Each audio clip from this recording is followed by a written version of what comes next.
Hey, how you doing everybody? My name is CherryBoy, and welcome back to A Light in the Dark. Let's get right back into it. The mood is heavy. I must try to do something. Chat, observe, rest, let's chat. Let's chat her up. Oh, the girl, what's good? I really think you get out of this unscathed. How much does she know about the kidnapping? What's your relationship? Yeah. So what is your relationship? They interacted like siblings, yet the ages weren't even close. I'm not in the mood to chat. You better stay quiet too. It's less boring chatting. It's less boring chatting. It's less boring chatting. Oh, I had a feeling that was gonna happen. I am not in the mood to chat. Answering with violence, she squatted down and pulled my hair hard, while saying each word slowly. She really had no sense of humor. I didn't dare say more, so I kept my mouth shut. The mood is heavy. Oh boy. Alright then, I'll observe the lamp. A strange looking lamp that doesn't even have a lampshade. I don't know what era it might have been made during. Can I toss it like a weapon? I have to untie myself first, though. Let's go back. I should probably rest. Nah, yeah, I'm gonna rest. There we go. I should rest when I get the chance. It was getting late, and I still couldn't find a way to change the situation. Instead of escaping or waiting for the ransom, the safest option was to convince her to let me go. Things could still get resolved without much incident. It wouldn't be this easy once police got involved. But how? Even though I could tell she had hesitated, I couldn't win her trust. So I had to win her trust first. The sudden vibration broke the silence. She looked at the phone screen, then jolted a little, as though being electrocuted. She lowered her eyes and read the message. She raised the corner of her mouth, but didn't appear to be that happy. What is it? I had a bad feeling and instantly asked. There will be a call in 10 minutes. Tell your dad to pay up if you want to go home. The unexpected change of events instantly froze my blood. This is way too soon. I was naive to think I still had time to convince her. The moment she reached my family, there was no turning back. The police would start taking action, the family preparing the ransom and the culprit preparing to escape. What now? What now? I quickly went through all the possibilities in my mind, but couldn't come up with a solution. I must not stop thinking. There must be a way. Time passed second by second, and I had no time to hesitate. It's the money you want, right? Is there really no other way? Out of options, I gave it my all and just yelled at her. Not giving her a chance to contemplate, I continued after a quick pause. Let me go, and you can have all the money as proof of my silence about this. Think about it. You really think you can get the money this easily? Are you okay with playing hide and seek for the rest of your life? I couldn't finish my words. Seeing her expression, I realized that was it. Under the night's light, she looked almost like a dream, too. Empty and transparent to be touched. That smile couldn't hide the helplessness and regret in her eyes. Silence, and immense sadness. There was no turning back. Her voice was calm, surprisingly. There was no anger or accusation, only concession in that expression. She surrendered to her hopeless life. Nothing was more convincing than that expression, so even she could express such hopelessness. There has been no turning back since a long time ago. The phone vibrated again. Seeing her pick up the phone, I couldn't say anything. I should have known. The moment the phone rang, nay, from the very beginning, she had no other choice but this. Under the serene moonlight, the cogwheel started to spin faster.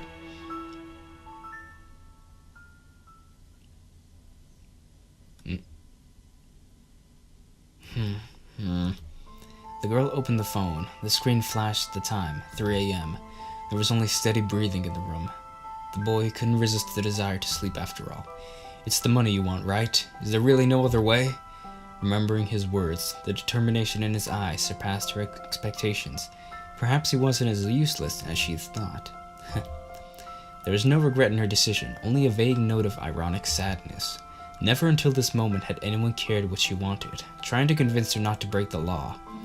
No more, one should take responsibility for one's life, or don't keep asking someone to help you. There was no return. Either she would get the money and pay the debt, or get arrested instead. The girl raised her head and looked into the starry sky, standing next to the window like a statue. The stars sparkled like her unsettled mind. Finally, she breathed out quietly. Worst case scenario, I would just die with him. The quiet voice of the girl evaporated in the room, along with the cigarette smoke. Ooh, what do they mean? What are they gonna do? Oh, we did it. Yeah. Day 3, get between us. Let's save that. Yeah. Overwrite that data. Alright, let's get right into it. Day 3, morning. So cold. I opened my eyes in a daze. From outside of the window, the sunlight splattered across the floor, but even that wasn't enough to remove the gloominess in the room. I tried to stretch my body. The sunlight failed to dissipate the cold, and the freezing air made me shudder. Day 3. I was getting used to the room's moldy smell, but the night was still too cold to sleep properly. My stomach burned from starvation. Not only did I feel worse physically, but mentally as well. After letting me prove my identity through the call, she took the phone outside to prevent me from listening to their conversation. About 10 minutes later, she returned and lit a cigarette. The smoke permeated the air. There was no way for me to know what they had discussed, and all my questions got no response. Father's voice, though, through the phone sounded plain as always. He was more skeptical than nervous. Even after a few questions, he still didn't believe I was kidnapped. I tried to tell him my status, but the phone got taken away before he could make any sense out of it. Maybe he couldn't even recognize his own son. I laughed ironically, despite my chest being burdened by unease. So what now? Facing the gray ceiling, I tried to figure something out. Try to communicate, try to escape. Let's try to communicate. We can probably come to an understanding. I mustn't give up. Rather than taking the risk to escape, I should try to convince them. After hanging out with them during the past few days, I had learned that they weren't that difficult to communicate with. I just hoped it wasn't just an illusion. I looked around the room and found the little girl sitting next to the wall, surrounded by books from God knows where. The big sis was gone. Based on the door sounds I heard, she probably left around early morning. What time is it? I asked her. She poked her head out from behind the book. This question should be fine for her to answer, right? 7. So early. I never expected time to pass this slowly, especially when I used to be able to sleep until noon and just skip breakfast. I was so bored that I even felt bewildered by the situation. They say time connects with emotion. Time under happiness flies, while time under pain lasts forever. Ooh, that's a good one. There was a sci-fi novel that I read before. I couldn't recall most of the details, but one specific part left quite an impression. It was a nation with a special punishment. They paralyzed criminals' bodies, but kept their consciousness intact. Then the criminals were left in the cell. All they could do was think through eternity without connection with the outside world. With the life support, they could still breathe, but only breathe. I finally understood what that intriguing concept would feel like after experiencing it myself. When you couldn't move your limbs, pain and hunger stood out like a sore thumb. All my attempts to break free failed, and the knot was still tight as ever. Who knew rope could be this durable? There was counterfeit butter and pudding in the market, yet the rope was still this sturdy. The government really should award this sort of top-notch manufacturing. Oh no. My train of thought only led to another headache, along with my sore throat. Could it be that I caught a cold? Should I reserve my energy, or try to talk to her? Let's, converse. I hesitated a little, but decided to talk to her. Aren't you afraid? Of what? Of the cops coming for you. Facing my question, she stared at me in silence. It took her a while to respond. Would they? She asked me quietly. What do you think? Kidnapping someone plus asking for a ransom. If that won't get the police's attention, then so be it. We don't want to do this either, yet we have tried our best. They have done worse things to Big Sis. Like what?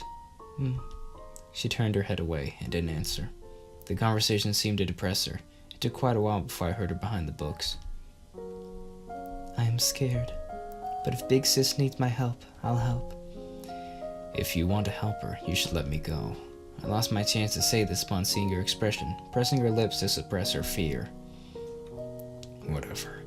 I shouldn't push too hard on the subject. I convinced myself with an excuse, not fully certain why I decided to stop there. Sorry about that. After that, she didn't speak, and only indulged herself in the book silently. Anything to eat? I tried to chat with her on different subjects, hoping to figure out some intel. She rustled around and took out half a steamed bun, then placed it next to me quietly. Crackers first, now steamed buns? They were all cheap foods with long shelf life, yet lacked an appetizing value. The outside was dry like an air-dry tangerine skin. It was quite hard to chew, and I could barely taste anything in my mouth. I swallowed it down with water and started to miss the American brunch from a few days ago. The craving made me sigh in despair. Is it that bad? Yeah, it would be much better if there was a fried egg with pepper. She stared at me surprised, and only opened her mouth a little while later. You know how to cook? Sort of, just simple stuff. I always had some simple ingredients ready since I lived alone. If I was lazy, I just cooked some instant noodles plus a fried egg and called it a meal. Most of the time, I just put everything from the fridge into the crock pot. I didn't really care as long as they were cooked and filling. What? Is it strange? Seeing her hesitation there, I asked. I thought you'd have someone cooking for you and bringing meals to your room every day. Like a butler? You've watched way too many soap operas. I didn't stay in a hotel with that kind of service or anything. My breakfast is usually just a sandwich, bread, or onigiri from the breakfast shop, like regular folks. Oh. Realizing how mundane my breakfast was, she responded disappointingly. Did she think of me as some playboy millionaire from a movie who spent all day long in bars to hook up with chicks? How about tea parties? Right before I could explain myself, she threw me another ridiculous question. Tea parties? I repeated the words and confirmed that I didn't hear wrong upon seeing her nodding. Okay, so if my ears still function and I didn't misunderstand her, she was referring to a traditional British afternoon tea. Like those things with 3 layers from bottom to top. You had sandwiches, scones, and cakes. You tasted them in that order too. Taste aside, that just sounded like a giant pain in the ass. Never tried it. I didn't even hear of it that often. In a magazine, they said rich people invited friends over with lots of food and tea. Right. I know what tea party means. So, no tea party for you? Nope. Ignoring her curious look, I replied without hesitation. Why? Making tea and buying cake is a ton of work, and you have to clean up the mess after inviting people over. Too much trouble. I didn't even talk to my family much, so the whole idea of us having a happy afternoon tea time was just unimaginable. No one prepares it for you? No one hired someone just to make tea. For this sort of luxury stuff, wouldn't it be more convenient to have it in some cafe? She quietly lowered her head, as though pondering my words. Do you by chance think my house is some fancy mansion with many servants and all I need to do is ring a bell? Oh dear. I was just kidding, but based on her reaction, I was right. I live by myself in a 300 square foot condo. I do my own laundry and cleaning, plus chasing the garbage truck to throw away the trash from time to time. But aren't you rich? My dad is, not me. It might make no difference for them, but I corrected her nonetheless. Also, being rich and being wasteful are 2 different things. One should do things by oneself, if possible. Why? Why what? The quiet girl started to talk and asked me question after question with much curiosity. Unlike her big sis, there was no hatred or mockery in her eyes, just pure curiosity. If I had money, I would live in a big house and hire many people to cook and clean. Is that so? For me, I just needed a place big enough to live. I didn't even have that many friends, so what was the point of all these fancy desires? Besides, the bigger the house, the harder to clean. Hiring someone to do would be an extra expense. There was no point in troubling myself like that. If they did everything for me, then what would you do? She stumbled slightly upon my question. Clearly it had never crossed her mind before. Just rest. Rest forever? If you have everything done for you, you will become nothing but a useless waste of space. She tried to explain but lowered her head like a wrecking ball. I don't know. Wow, so they think I'm super rich, but I'm not. Interesting. Suddenly, I understood the source of all these deep-rooted enmities. Sorry. false imagination. For them, I enjoyed a comfortable life with no effort, while they got trapped in poverty despite their best efforts. Envy and depression accumulated, and eventually turned into anger and hatred. False imagination came from all the rumors and media portrayal, picturing the rich as people crashing into others while drunk or high after having crazy parties. At the end of the day, the news media just wanted provocative news. A fancy car killing someone was always more marketable than a cheap ass one causing it. Integrity has nothing to do with wealth. There is no lack of rich people having a rather simple life, but you just never see them in the news. They do whatever they can to produce things people want to see. Public media code of integrity? That doesn't mean jack shit in the audience-driven era. What about the truth? Neither the journalists nor the audience care. We see what we want to see. Despite knowing this full well, we still choose not to resist it. Dang, dude, that's deep. So what now? Alright, everybody.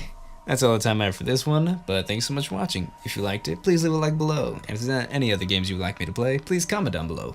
If you like this and would like to see more, please hit that subscribe button and that notification bell. So that would be epically appreciated of you. And as always, my name is CherryBoy, and I will see you in the next video. Bye! See ya!